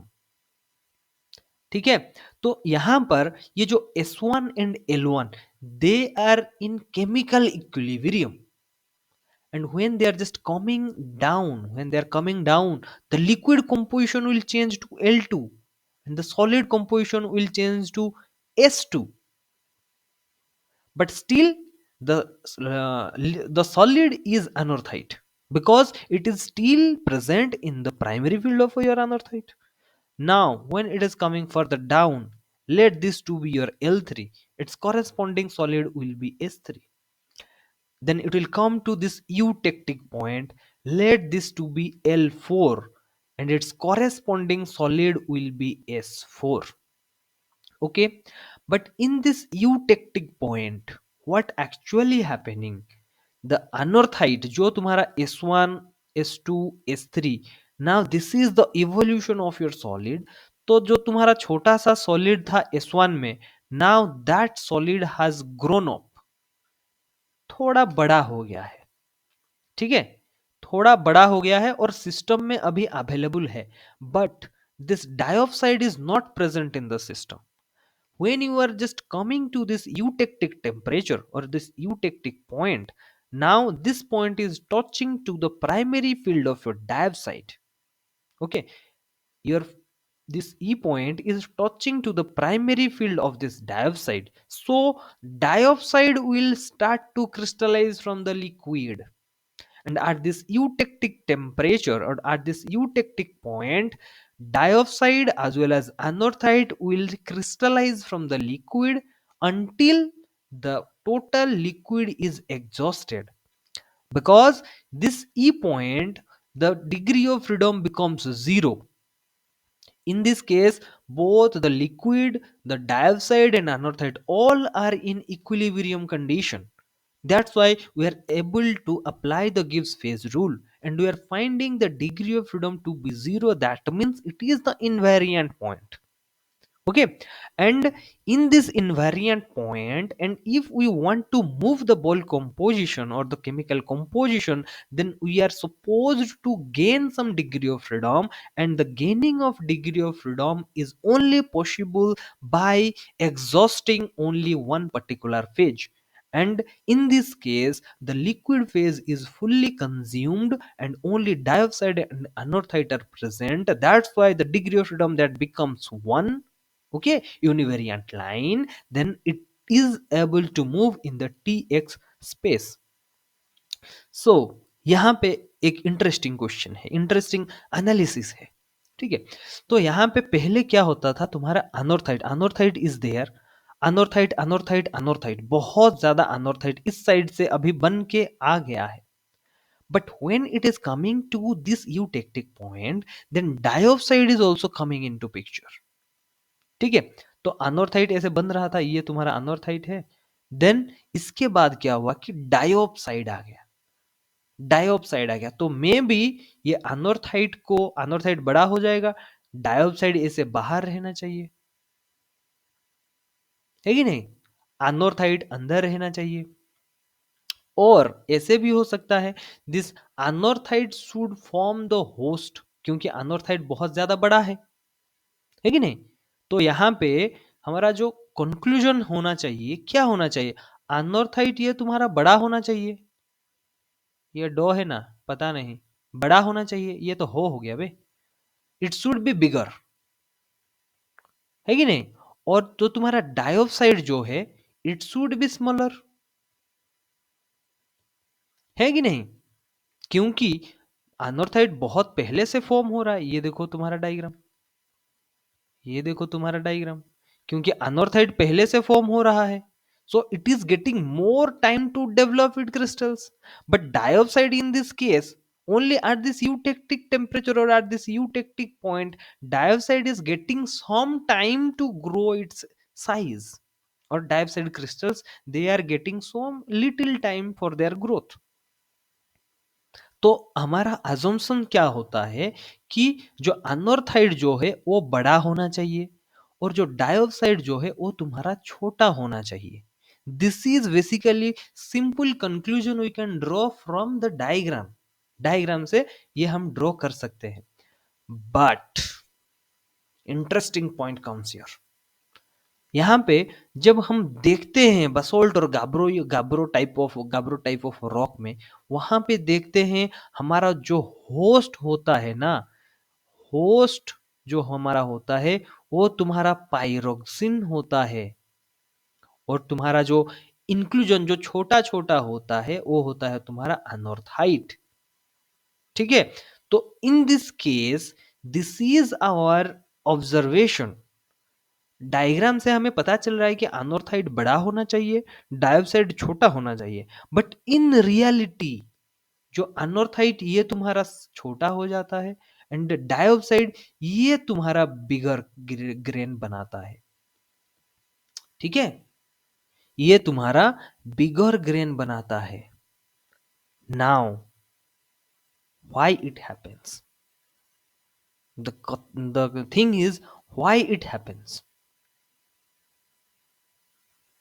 Anyone, क्यों ऐसा होता है? तो यहां पे एक कॉन्सेप्ट आता है rate of growth. Rate of growth यहां पे एक कॉन्सेप्ट आता है. तो ये रेट ऑफ ग्रोथ कॉन्सेप्ट है क्या, देखते हैं. दो anorthite crystallizes first, anorthite it crystallizes first, है कि नहीं? Crystallizes first, but it has a slow growth rate. It has a slow growth rate, and dioxide, though it crystallizes last, it has a very fast growth rate. Write down these things. Though anorthite crystallizes first, it has a slow growth rate as compared to dioxide. तो यहाँ पे क्या होगा? पहले first your anorthite will start to crystallize late, and anorthite you know these are plagioclase, isn't it? तो ये लैथ बनाएंगे, लैथ shaped. प्लाजियोक्लेज क्या होता है? लैथ होता है ना, लामेलर ट्विनिंग, लैथ शेप्ड. तो ये जो तुम्हारा फर्स्ट पॉइंट है, this is all are happening at this eutectic point. Okay, eutectic point. तो यूटेक्टिक पॉइंट में हो क्या रहा है, तुम्हारा अनॉर्थाइड तो पहले से स्टार्ट क्रिस्टलाइज हो गया है, ये धीरे धीरे ग्रो कर रहा है. ठीक है, तो इसमें क्या होता है कि ये अनॉर्थाइड धीरे धीरे ग्रो कर रहा है, ऐसे ग्रो कर रहा है. तो इसमें क्या हो रहा है, नाउ दिस इसका देखो ग्रोथ रेट बहुत ही ज्यादा कम है. Now dioxide is coming into picture. Dioxide is coming into picture, that means ये जो तुम्हारा छोटा छोटा जो पॉइंट्स हैं, ये जो कॉर्नर पॉइंट्स में डायोक्साइड ग्रो करना स्टार्ट करेगा. धीरे धीरे धीरे धीरे न्यूक्लिएट करके ये तुम्हारा ग्रो करना स्टार्ट करेगा ऐसे तुम्हारा बाउंड्री में. ठीक है, और the rate of your growth of your dioxide is far more than the rate of growth of your anorthite. तो मे बी ऐसा एक केस आ सकता है कि जहां पर rate of growth of your dioxide बहुत ज्यादा हो जाएगा, बहुत ज्यादा हो जाएगा, ये सब पूरा डायोक्साइड है, और अंदर तुम्हारा अनॉर्थाइट रह गया है. ठीक है, तो फर्स्ट केस में ये जो सीक्वेंस, तो ये जो है जैसे कि हम बताए कि अनॉर्थाइट तुम्हारा ये है अनॉर्थाइट, और ये रेड वाला है ये तुम्हारा dioxide. Now how this anorthite grains and dioxide grains are arranged in that rock, that is nothing but the texture. Texture का डेफिनेशन क्या होता है? This is the grain to grain relationship, Isn't it? This is the grain to grain relationship. अभी हमारे पास अनॉर्थाइट है, dioxide है, तो इन दोनों के बीच में how they are formed, that is basically the texture, isn't it? वही तो टेक्सचर है। तो स्टार्टिंग फ्रॉम द इवोल्यूशन, ये वाला पॉइंट से यहाँ तक आने में, what are the different types of textures it is experiencing और इट इज फॉर्मिंग, ये तुम यहाँ पे लिखो। पहले जो तुम्हारा सिर्फ अनोर्थाइट है और डायोसाइड छोटा छोटा छोटा छोटा हो रहा है, उसको बोलते हैं इंटरसेटाल टेक्सचर। इंटरसेटाल टेक्सचर, इसको बोलते हैं इंटर SERTAL, इंटरसेटाल टेक्सचर। उसके बाद धीरे धीरे इट विल स्टार्ट टू, ये जो जो तुम्हारा डायोसाइड है, ये डायोसाइड क्रिस्टलाइज करके धीरे धीरे धीरे धीरे ग्रो करेगा। तो ये जो स्टेज है छोटा वाला, अभी नॉर्मल धीरे ही ग्रोथ किया है, उसको बोलते हैं इंटरग्रानुलर टेक्सचर। इंटरग्रानुलर टेक्सचर क्यों? क्योंकि ये तुम्हारा है क्या, प्लाजियोक्लेज है। These are your plagioclase. Grain के बीच में से देखो तुम्हारा डायोसाइड अभी ग्रो कर रहा है, that's why it is called intergranular texture, because ये दोनों ग्रेन के बीच में से तुम्हारा डायोसाइड ग्रो कर रहा है, that's why this is called intergranular texture.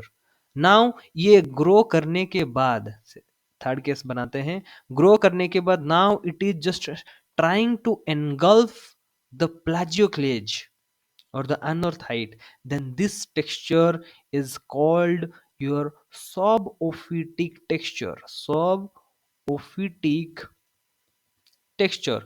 Now अभी ये पूरा अगर इनगल्फ कर लेता है, बिकॉज इसका जो ग्रोथ रेट है हाई हो जाता है पायरोक्सिन का, तो now it will fully engulf the dioxide, तो इसको बोलेंगे ओफिटिक टेक्सचर। ठीक है। नाउ दिस ओफिटिक टेक्सचर में क्या होता है, एक बड़ा ग्रेन, ये जो होता है तुम्हारा पायरोक्सिन, नाउ दिस बड़ा grain is engulfing the smaller grain, that is the anorthite. So we can just tell this ophitic texture to be okay. So this ophitic texture can be represented or told like it is one type of porphyritic texture. Okay, it is one type of porphyritic texture where the host is your pyroxene and the hosting mineral is your anorthite or plagioclase. This is one type of ophitic texture. So these are the sequences you have to write down if it is asking in GSI exams. ठीक है। तो ये तुम्हारा जो डायोसाइड and अनोर्थाइड जो system है, this is why we are considering, because it is explaining the formation of your basalt और gabbroic types of rock which is basically hugely found in the surface, on the surface of earth. First thing. Second thing, liver principle. Third thing, normal crystallization like equilibrium crystallization. And third thing, what are the various types of textures associated with this crystallization, the diapside and andesite crystallization. So I hope this much of explanation is better for you to understand, and I just correlated how this basalt or the your whatever the texture is, the textural changes is happening at the eutectic point when we're considering the diapside anorthite simple binary eutectic system. So in this point, at last I just want to tell you one thing, that thank you, and if you have any kind of doubt you can ask me right now.